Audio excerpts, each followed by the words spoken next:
The New York Knickerbockers, a season preview, fantasy value, busts, sleepers, ups, downs, turn it arounds. Michael Bolton. Thanks, Josh. It's Michael Bolton here, and it's time for another episode of the Locked On Fantasy Basketball Podcast. Let's get to it. Let's get to it, indeed. You are Locked On Fantasy, your daily NBA fantasy podcast. Part of the Locked On Podcast Network, your team every day. Hello and welcome to the Locked On Fantasy Basketball Podcast, brought to you by Basketball Monster. My name is Josh Lloyd, and for the next 20 minutes, we're going to do a retrospective on Beck, Judd, and that dress. I'm also the lead fantasy analyst at basketballmonster.com, and you can find me on Twitter, as always, at redrock_bball, on TikTok at redrock_bball, and on Instagram at Locked On Fantasy Basketball. Today's episode is brought to you by FanDuel. You can start the season with a big return on FanDuel. Place your first $5 bet and you'll get started with $200 in bonus bets, guaranteed. Go to FanDuel.com to get started. Thank you also for making Locked On Fantasy Basketball your first listen every day. We are free and we are available on all platforms, so get the bangs in. One of them, two of them, listen on audio, do on video, leave your comments. Great, fantastic, love to see it. Locked On Fantasy Basketball invites are going out. No invites have gone out since I posted the Oklahoma City Thunder video because I was busy preparing this one. But they're going out. There's a lot. Be on the lookout in your emails. And I want to get a lot of this stuff sorted by the end of this week because we will then have drafts starting towards the middle of next week. Slow drafts beginning. Be on the lookout. Invites coming. Get your entries in. Entry form is linked. Show notes of the audio and description of the video, as well as a rules document is there as well. So you can go and check all of that stuff out. Like I said, we are here to talk about the New York Knicks, a team which was good. Some of their goodness may have been overstated last season. They've had a team that's improved, but also lost out on things. Still weird situations happening with rotations and ideas, and a team that's known and also unknown at the same time. I guess it's known knowns and unknown knowns and unknown known knowns. Sure. Let's take a look, because there are a number of ways I think that this can go when we're talking about the projected starting five. Actually, that's not true. There is no other way the starting five can go. It's more about how they run the rotation. I guess you could argue that they might consider starting Julius Randle at the 5. I don't think they will. I think that it's relatively clearly going to be Jalen Brunson, Mikal Bridges, OG Anunoby, Julius Randle, and Mitchell Robinson. Guys that started for big chunks of last season and were awesome. Dante DiVincenzo and Josh Hart are going to have to come off the bench. Tom Thibodeau was asked the other day about playing small because their center stocks are terrible. And he said, maybe we'll do Julius playing some 10 minutes a game, which if he plays Julius Randle 10 minutes a game at center, that's 10 minutes a game more at center than Julius Randle has ever played under Tom Thibodeau. This man refuses to do it. And we're going to talk about some of the centers on this team and the way they get used and the insane role they have. It would be an incredible departure from anything Tibbs has done in the last 4 or 5 years. Incredibly different. But he doesn't have many options. And when your only reliable guy has multiple ankle surgeries and just gets hurt with that ankle problem basically every year, well, you're going to have to try something different. And if there's one thing I know about my man Tom, he would have been thinking about basketball through the offseason. Pretty confident he would have been doing some work on it. I think that's one of the easiest bets of all time. Was Tibbs deciding on schemes or plans for basketball? Yes. He gets criticized a lot. Some of it is jokes, some of it is fun, some of it is funny, some of it is real. But some of it is also inaccurate. There is an idea that Tibbs doesn't adjust, that he hates young players, that he hates small players. And I just don't think that's true. There are certain situations where you go, bro, come on, what are you doing? But he has made strides in changing certain things about his team and his offense and his defense, maybe less so, but he has made changes. And we'll see how that works. I just don't think there's any realistic way that they go, all right, opening night, let's trot it out. Julius Randle's our 5. Can't see that happening. And even the 10 minutes a night feels like one of those things that Tibbs might do once. Or they go, oh, no, I don't want to do that. Where's Jericho Sims? And he can't even rely upon Taj Gibson this season because Gibson is actually in Charlotte. Maybe he's going to convince Leon Rose to chuck a trade out there to get Taj back. Although Taj is legitimately cooked. I think we're all well aware of that. So that's your starting group there for the Knicks. Let's take a look at some potentially undervalued players. Some may say sleepers. I won't say that word. I mean, I will because I've said it millions of times. But who are some guys currently with their ranks or ADPs in categories or points leagues across the fantasy landscape that might be just going a little bit under where they need to be? And I think one of those guys is the double royal Julius Randle, who had an absolutely horrific start to last season. I think for about 4 weeks, he was finishing like 20% at the rim, which is just a number that was never going to sustain. And he started to build it back up, but we never got a full season for those numbers to fully correct. He made some, I thought he made some pretty sizable improvements to his game at times during the season. I don't think he's a guy that we should be looking at and going, wow, look at that, 2 times All-NBA, what a legend. No, don't think he's that player. But there are also some times of like, well, the Knicks would just be better without him entirely, which I also don't think is true. Because he does have a viability, and he did show some, much like his coach, ability to change a couple of different things. Randle, in a category league, I'm actually okay with taking him higher than people think. We talk about stability of stats, and the ones that are the most stable, the ones that he's the best at. Points, rebounds, and assists. His steals and blocks are never going to be super high, and his field goals and free throws can create issues. We'll just bring up his numbers now and have a look at what he did last season. But he's not as like, oh man, you can't take him inside the top 100. He's going to kill your team. That's just really, like, he averaged 24 points with almost 2 threes, 9 rebounds, 5 assists. Look, 0.5 steals and 0.3 blocks is bad, but he's been better than that at times in the past. And 47 and 78 from the field. 47 from the field, 78 from the line. The idea is that, like, the Knicks and that Randle is just like terrible at those percentages. Like, they're actually fine. I don't know how much I want to trust them, but they're fine, those numbers. But the real value, which is obscuring the initial point of this, is that Randle's ADP or rank on Yahoo at 65 is just way too low for a points league. It's way too low. And on ESPN, his ADP at 74 is way too low. This is a top 30, top 40-ish points league guy. Depends on your format, but that is just way too low. And that's where we extract value. Now, we still have to see how it works fitting in with Anunoby and with the addition of Bridges and him playing at center up the field goals and up the rebounds. If he does, then yes, it will. Here's an outrageous comment that I just thought of now, so I haven't even really thought through it.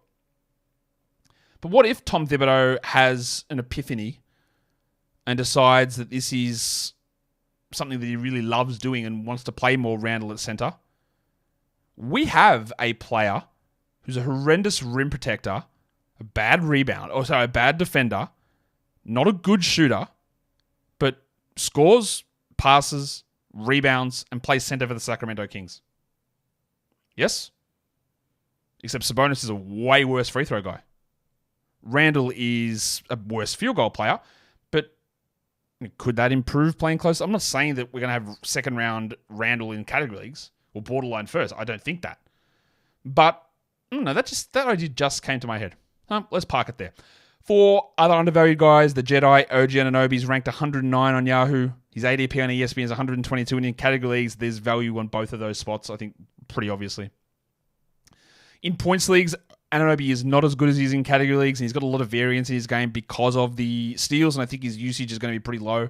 But his points league rank is 140, again, suggesting a default league would not draft him, which, of course, is ridiculous. So there is a value to be able to attack OG. Now, he came across from the Knicks, and his numbers in Toronto were lacking a little bit, especially defensively, but they jumped way back up once he joined New York, and then he suffered an elbow injury, then he suffered a hamstring injury, then he re-injured his hamstring, and just that's been a situation with OG his whole career. OG is 27 now, he's 6'7", he played 34 minutes a night with 18 usage. That 18 probably drops a little bit. He averaged 15, 4, and 2. Not sure how much of that changes. The 15 points probably does. 1.4 steals, 0.7 blocks, although his Knicks numbers were better. And like his percentages, 49, 75, that's about right for OG. But when we're talking about where those rankings sit outside the top 100, I'm very happy to take him, understanding that those steal numbers, which drive so much of what OG does, we're not even looking at a top 60 player, which sometimes you'll see traditional 9-cat rankings place someone like that there. It's not what we do. But there is still value in OG at that correct spot. The last guy I want to talk about here as an potentially underrated player or undervalued player is the guy who's going to 100% start at center. It's the big fella, the take it from here legend, Mitchell Robinson. Robinson, one of the best offensive rebounders in the league, in league history maybe? He's literally insane at doing that. But we know that there are concerns with two things. A, Tom Thibodeau. B, his health. Had the ankle surgery, which we thought would keep him out all season. He came back, and then he just wasn't the same. And split minutes with Hartenstein, who was the better player. And now Robinson has to be there. He has to be something for this team as a starting center. The reason I wanted to highlight him as being undervalued, because he's a name that gets talked about a lot in fantasy basketball analysts areas, saying, why is Mitch Robinson dropping? And he's going to get to that spot where that value on him, it's a chance of maybe getting evaporated. I've got no problem with him being picked late, but you've got real problems. He's never going to score, and we'll show up his numbers from last season. He doesn't score, ever. He will rebound pretty well, but he will never hit a three. 0.6 assists he averaged in 25 minutes. 0.6. The 1.2 steals is nice, but in order to play more minutes, his block numbers have evaporated. 1.1 blocks.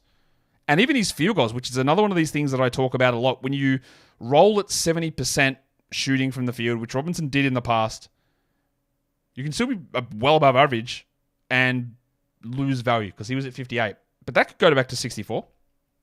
And you know he's going to be terrible from the line. But he's not going to take many free throws. 10% usage for Mitchell Robinson last season. 10. And I really don't think that will change under Tom Thibodeau this season. Part of the problem with him is the putrid threes, points, assists, free throws. Good rebounds. Solid blocks. Not ideal, not perfect. Solid. Good field goals. Not as good as it used to be. And the fact that ankle is rooted. And will he even be available to start the season or to play more than 40 games? I honestly have very, very significant concerns about that multiple surgery ankle scenario with him. I do worry about it because he has had some... To me, this is a different scenario. Let's throw it back to a guy with multiple ankle sprains last season, Jalen Johnson. Hey, all mellow ball. Different. They didn't require those ligament surgeries. Ball had a surgery for a fracture 2 years ago. That's it. But Robinson did a slightly different spot. And he's had knee problems as well. This is when you're tall, you're 7 foot, you're banging around, you're carrying weight, and your knee and your ankle both give out and you have to have surgeries and stuff on them. That's where I do have some concerns.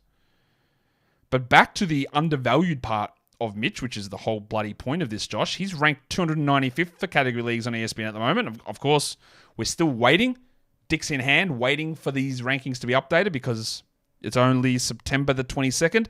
Actually, I think today is the 5-month anniversary since the last time ESPN's category ranks were updated. Now, before I officially say that and give them a congratulations, let me just go double check that nothing's changed. Well, it is official, guys. Happy 5-month anniversary to ESPN updating their category league rankings. It's September the 22nd, April the 22nd updated. That is an achievement, and again, a hearty congratulations to the worldwide leaders over there. All right, we're going to come back and talk overvalued players in a second. Today's episode is brought to you by FanDuel Sportsbook.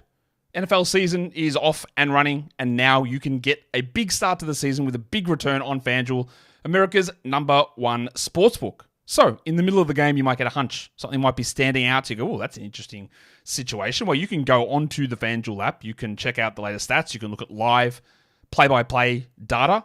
You can get much, much more on that same very page that you place your bets. And now, for new customers, they are giving you $200 in bonus bets guaranteed when you place your first $5 bet. So, head across to FanDuel.com. And of course, don't forget to gamble responsibly.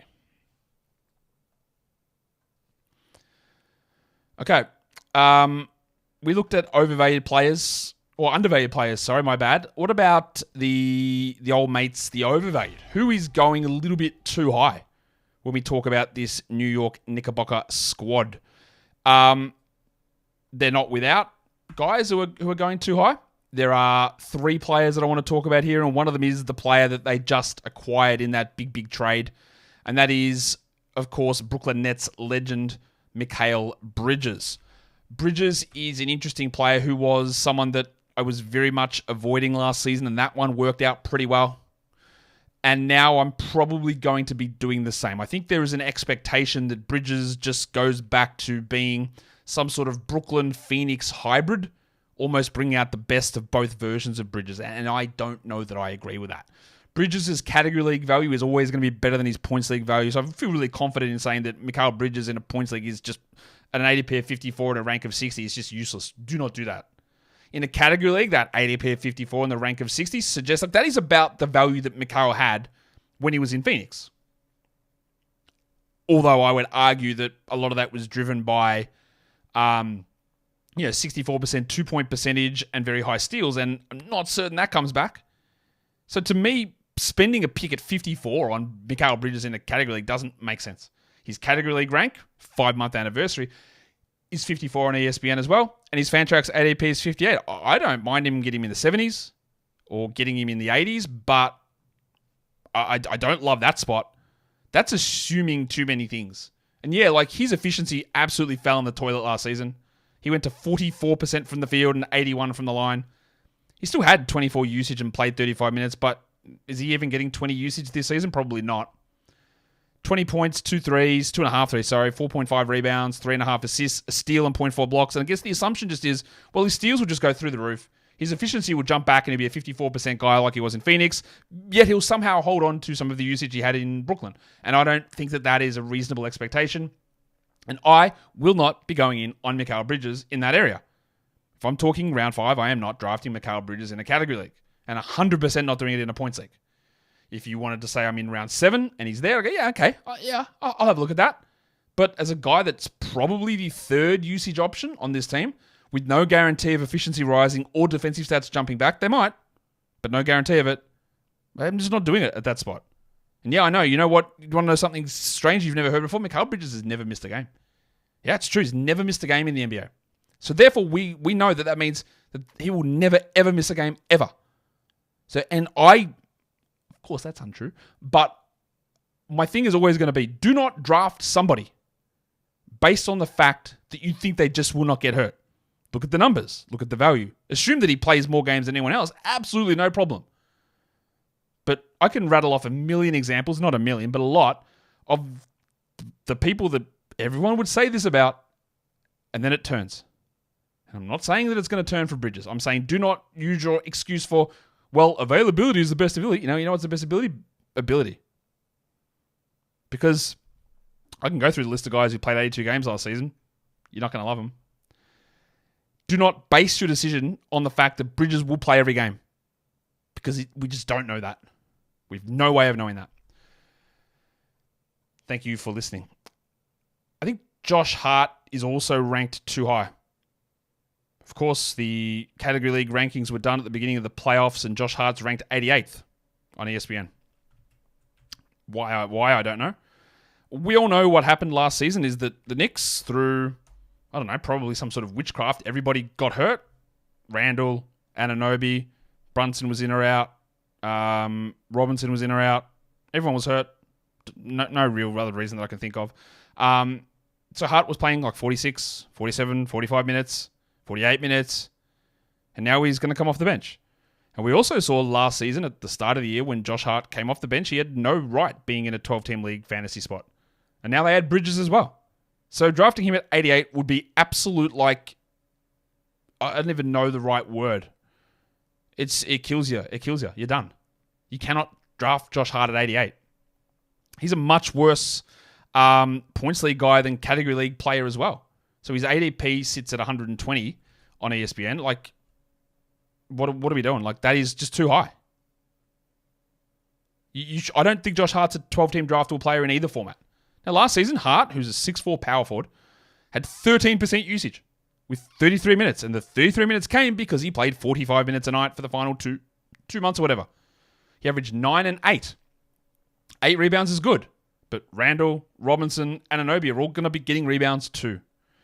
He had 4 assists, which is strong. But he's not going to have the ball in his hands as much as he did last season. No defensive stats to speak of, and bad field goals and average free throws. He's the guy that people love because he's funny, because he's gritty, because he works hard, he plays a lot of minutes. But it requires a very special set of circumstances to get to that value, I think.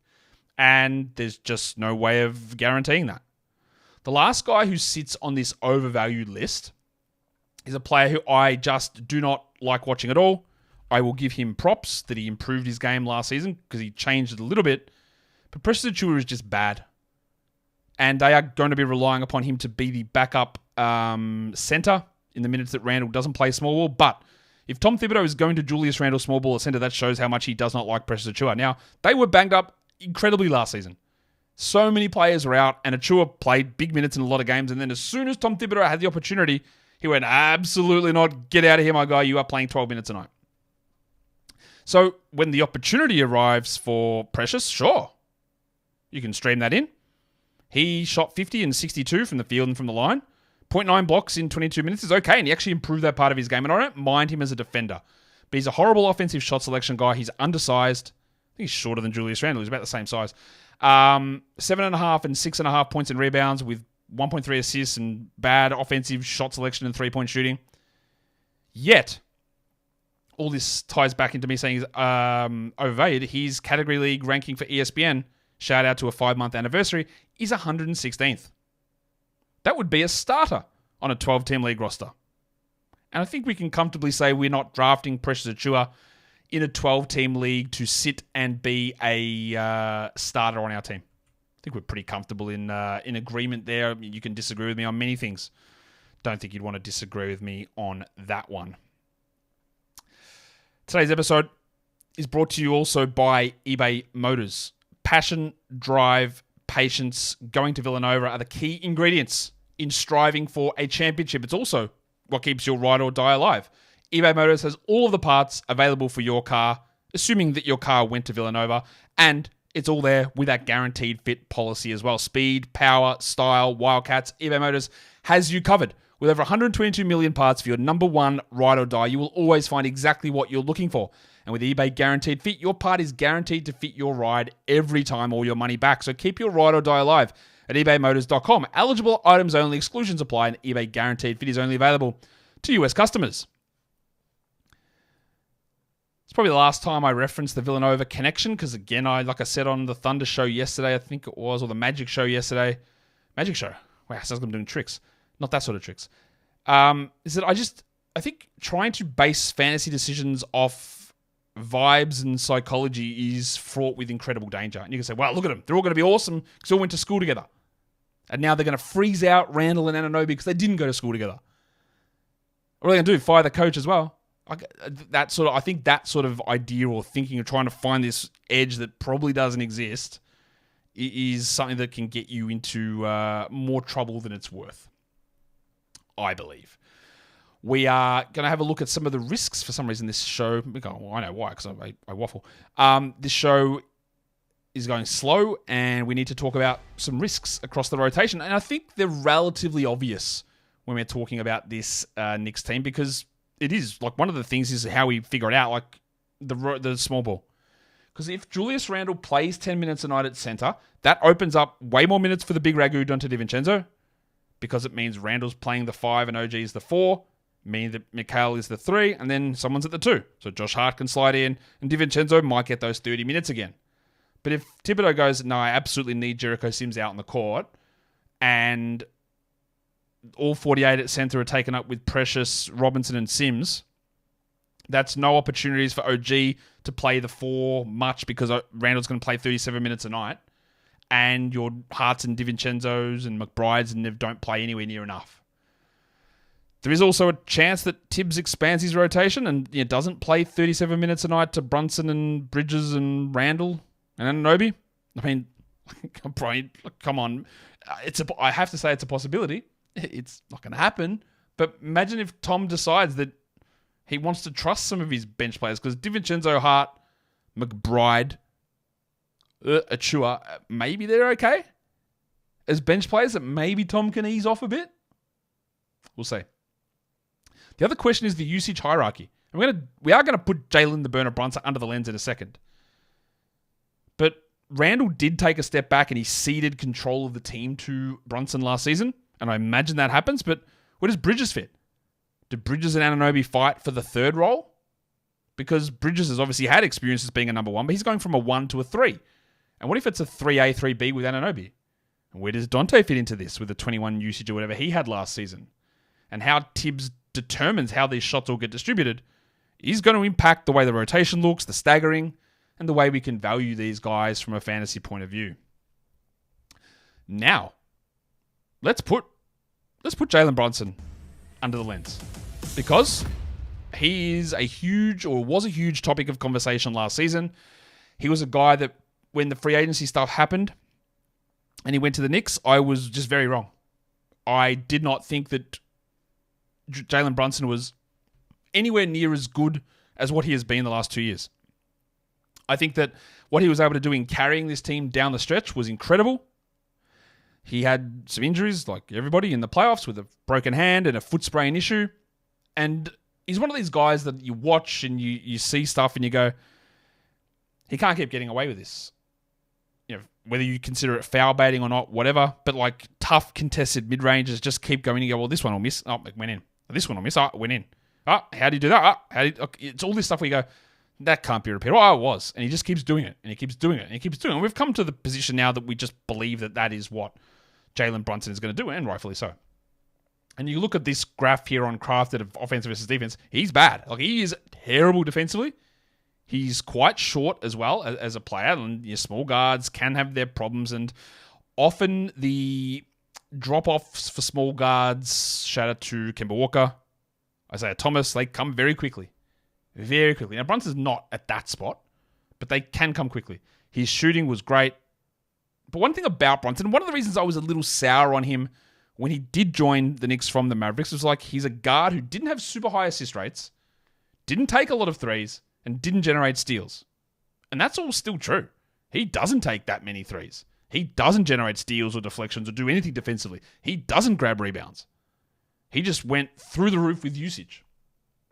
And you can see on that radar chart over on the right-hand side that, yeah, that's like 45% of his possessions are as a pick-and-roll ball handler. Now, Bridges is not a pick-and-roll ball handler. Randle does a little bit of that, but yeah, they will need the ball at some point.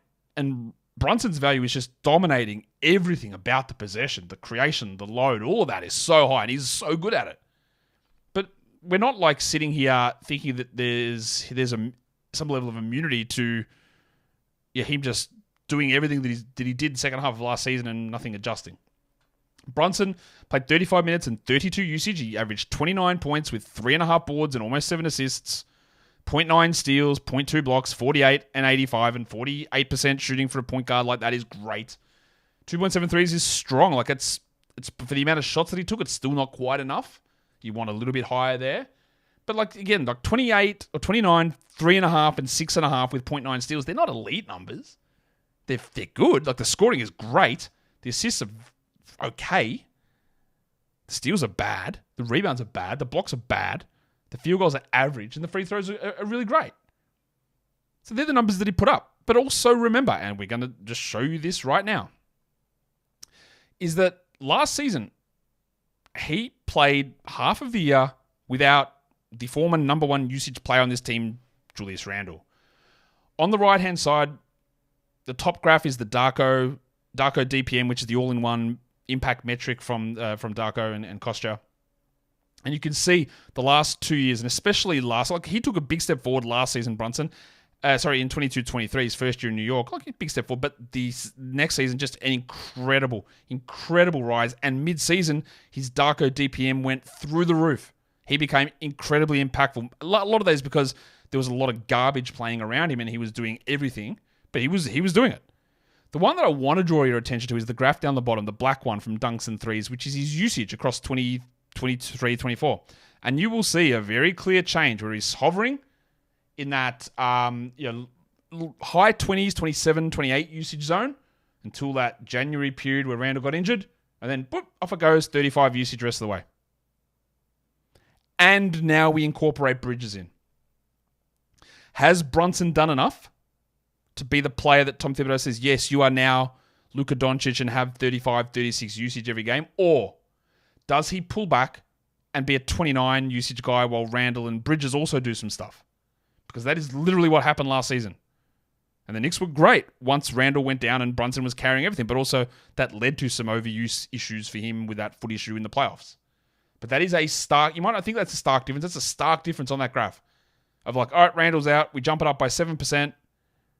And then it holds. So don't be shocked if Brunson doesn't hit 30 usage this season.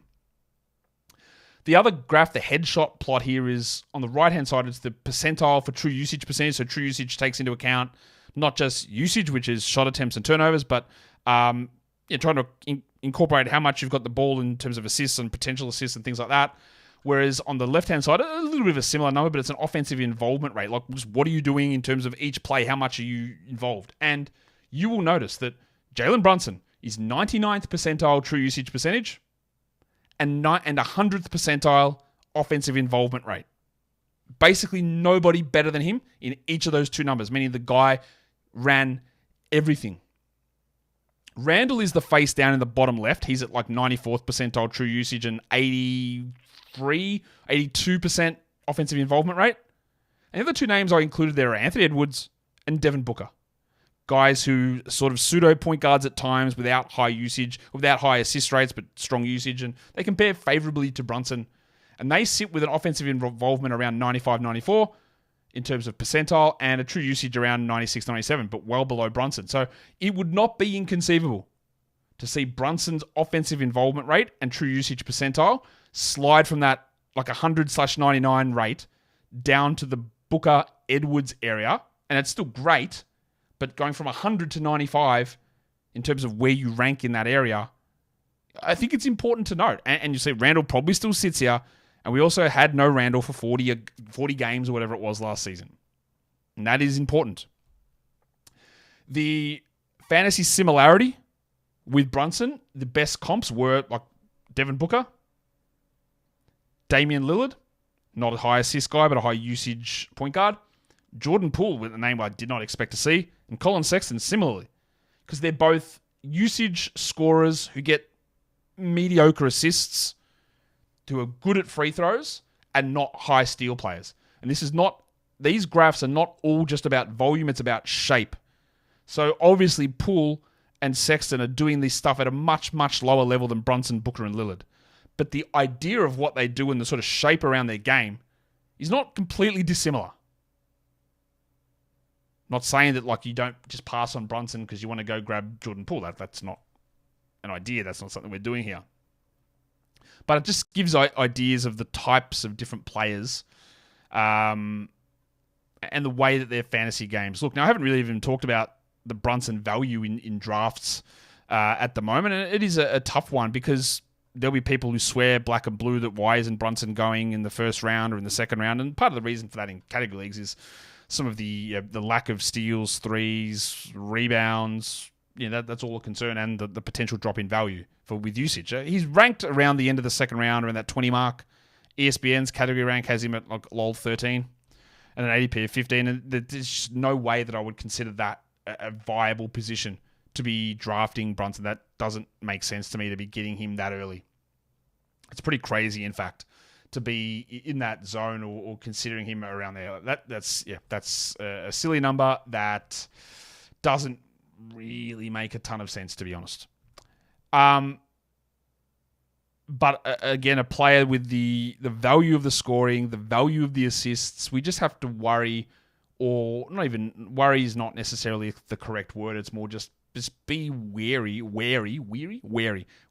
of some of the reasons those numbers truly spiked last season, and you can see the way that delineates itself on that graph pretty obviously.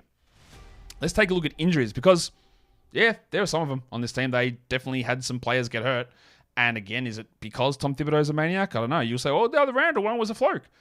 Sure, but when we get to it, there's so many Tom Thibodeau players who have suffered injuries and wear and tear sort of things that build up and up and up. And when two of these guys are notoriously injured players anyway, there's worries. One of those is Mitch Robinson with the ankles and the knees that I already discussed, my concerns with some of that. Julius Randle coming off that significant shoulder injury, which is like a 6-month injury. I don't think there's any concern with him being ready for opening night. I'm going to tell you that when we get to training camp and media day, I wouldn't be shocked if Mitchell Robinson's not quite ready. Remember, he came back sort of early with the ankle and then screwed up again in the playoffs. I wouldn't be shocked if he had to have another surgery and it was like, yeah, he's actually on track to be back by December 1st. I wouldn't be shocked. I don't know that that's the case. We haven't really heard any reporting on that. But there's just something about me, and we see these random injury. Hey, by the way, Bruce Brown, knee surgery. Ah, cool. What the hell? Where'd that come from? This random stuff trickles out, and you'll always get one of them, and I think Mitch might be one. I think Randle will be fine, but we need to watch it. OG Anunoby missed 1 million games. He came back way too early. I've never seen that in the NBA before. He came back way too early from a hamstring injury in the playoff. He had an elbow issue. He's had knee issues in the past. He has to be considered a level of concern, especially with the minutes that will get pumped into him. And then Jalen Brunson hurt his hand. He hurt his foot in the playoffs as well. I'm not worried about those things heading into next season. But one of the things you can tell me whether Randle getting hurt is Thibodeau's fault or whatever. There's arguments either way. But the more you're on the court, the more situations you'll put in, the more fatigue that builds up, the more your risk of injury increases. And that is always going to be a concern with me with anybody. Shout out to Mikal Bridges. Anybody playing for Tom Thibodeau, that there is going to be some level of risk associated somewhere with an injury because of the maniacal style that he decides that he wants to employ in terms of the minutes, and no game is ever safe at any point ever. Must play everybody at all points and not trust anybody else. Let's look at their schedule. The New York Knickerbockers for the upcoming season. 49 quality games, are sort of middle of the pack. Not a bad number there. Nothing that's too crazy. 15 back-to-backs. Thibodeau's not sitting guys. Although Mitch Robinson, if he's not right, he might not play back-to-backs, and then you're in a Precious Achiuwa world of hurt. I'll be honest with you. I'll talk about this guy later. I think the guy that might very quickly develop into their best backup might be a late second-round pick on a two-way, Ariel Hukporti, but that's a long way away. They've got 13 maximum game weeks, and their playoff schedule starts off weak. If you're using my schedule finishing March 23rd, 3-3-4. March 30 finish is 3-4-4, and then it's all fours for the final 4 weeks. So Yahoo default goes 4-4-4, and ESPN default goes 4-4-4-4. Okay, now we looked at the schedule. Let's look at the young players, the young guns, the under 23s, the old youth invasion. How many of those guys sit on this team? Well, there are some. There are some of them. I'll go out and give you a spoiler. There's 2 of them, and we don't really care much about them. Number 1 on that list is Ariel Hukporti, who was that two-way guy. He's got to me that Dynasty Bazemore ranking at top 350. A lot of that is largely because slightly older as a rookie, and where he was picked in the draft, and of course his projection for this season is not super strong because he's a two-way player who plays for Tom Thibodeau. So we're not going to see much of Hukporti, I'm guessing. He's 6'11", he's 22. He played 18 minutes a night last season for Melbourne and a little bit in Germany. He went back to play end of season.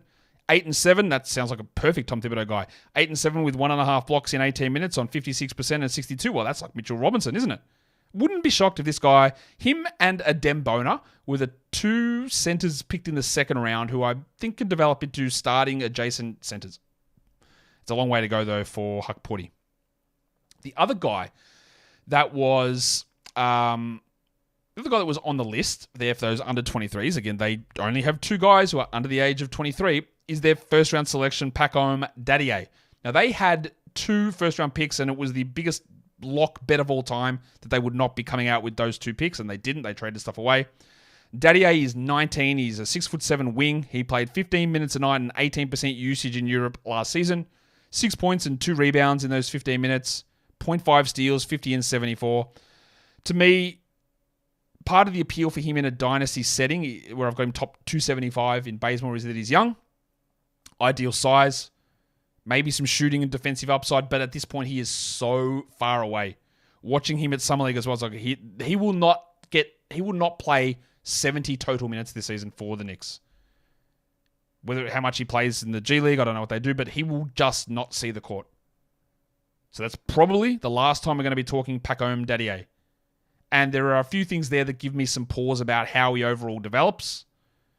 But we just will not see Dadier this season. He's just not going to play. He just won't. There's nothing more I can say about that. He just will not play. And again, debate that if you want, but you'd definitely be on the wrong side of it.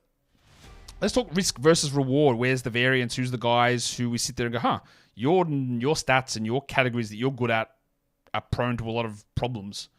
And that is OG Anunoby. He's the guy that has the largest variance, I think, on this team, or the most notable. 94 ranking spots between best and worst case for me for categories for him. And for fantasy points, that's 6.1. Why? Steals. His big thing is steals, and that varies incredibly. I think 2 years ago he was at 2 steals, and this year is at 1.4. That's a 25% plus drop. And people go, well, it's only half a steal. It's still really good. Just think about that drop, right? If you're drafting Luka Doncic, and Luka Doncic averages 33 points a game, and then all of a sudden he has a 25 for ease, 25% drop in his numbers, and now he's a 24.5 point per game scorer. You go, what is this shit? I drafted Luka and he's averaging 24 points. Cooked me. And that's how much steals can vary. But if you put it on that point scale, or put it on assists. Imagine you draft James Harden expecting 10 assists and he gets 7. Okay, what's going on? What if you draft Jokic and you want 12 rebounds and he gets 8? Okay, what happened? Where'd they go? That's the level of variance we can talk with steals, and that's why those players can shoot up or shoot back, especially when you're looking at traditional ranking metrics. The last thing we'll look at here for the Knicks is the decline phase. Who's over the age of 29 and why? Well, is there a reason to have concern about these players? And there is only 3 guys who fit that bill on this team, and one of them is Julius Randle, and we talked about him and where he sits. I actually don't care if you want to look at him as a top 50-ish category player. It's not for everybody. Yes, you will need to deal with steals and blocks, and the percentages aren't as bad as you think they were. And maybe he suffers usage or he gets benched or whatever. Or maybe he plays at center and blocks go up and field goals go up a bit. But he's older, obviously. Josh Hart is older. He's 30. And then they've got Campaign, who I don't even think is going to be in their rotation. But remember, Campaign plays here. And there'll be people who go, well, Tyler Kolek will be their backup point guard. Tyler Kolek will be their 4th string point guard. Because Juice McBride is there, Campaign is there, and Kolek's the 4th guy. They also signed Landry Shamet and Marcus Morris on deals that don't guarantee them a roster spot, but just be aware that those guys did get signed. Is there anyone else that I really need to... Oh, maybe let's dig a little bit into Juice McBride, because he was a 48-minute-a-game legend last season when players went down, when Brunson was out, and he was good. He's 24 now. He's undersized as a guard, and that's one of those things. Again, Thibodeau would play these guys like Brunson, McBride backcourt, even though they're small. He's a low-usage player who usually used to get steals, but only 0.7 steals. What a shock that is. Steals regressed. 8 points a game, almost 2 assists, but he got his value, and the reason we talked about Juice McBride is because he played 48 minutes a night. Now, I would guess he's getting a lot of those backup minutes, but we've still got DiVincenzo and we've got Hart that... they come off that bench, and then there is a Campaign in that mix. Actually, you know what? I haven't actually dug into DiVincenzo that much, because initially, let's talk, with enough of McBride, let's talk DiVincenzo, who was awesome last season. A real surprise packet. He's 28. He played 29 minutes a game, 21 usage. He averaged 15 points and 3.5 threes at a lead efficiency with 1.3 steals. The percentages are both below average. Field goals more so, 44 and 75. And at the start of the year, he wasn't doing anywhere near enough. Players got hurt. Players got traded. Quickly Barrett. He stepped up. He started. He was a great option. I had him sort of out of the mix of being a standard league player this season, but I made some tweaks to my projections.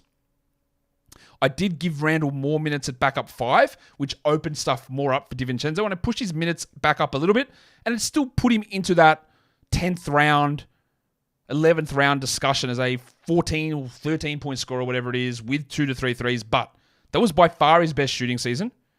And that could easily regress to 3-point shooting. And if you look at the rest of his numbers, not a hell of a lot else going on there apart from hitting threes. But he did it. He was great. And it's so much is going to depend on just how do they squeeze them in. And it requires Randle at the 5, and will Tom do it? Will he do it? I don't know.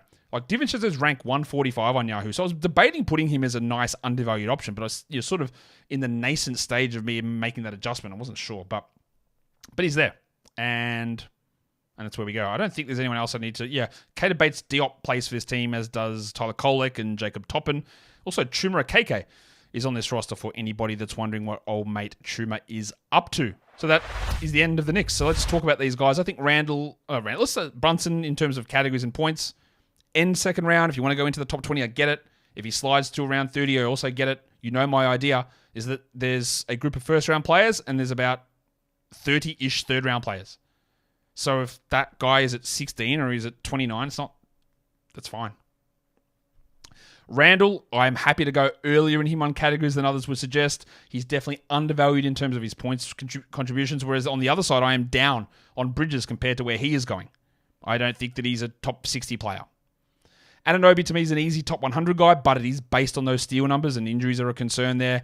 DiVincenzo, I'm just sort of coming a little bit more around on that. I'm not into drafting Josh Hart, and Mitchell Robinson's great, understanding what he brings. Rebounds, field goal percentage, and blocks. And those last two things dropped the last 2 years, and he's potentially unhealthy, and he's going to be required to play more minutes than he's really ever played before, I would say, this season.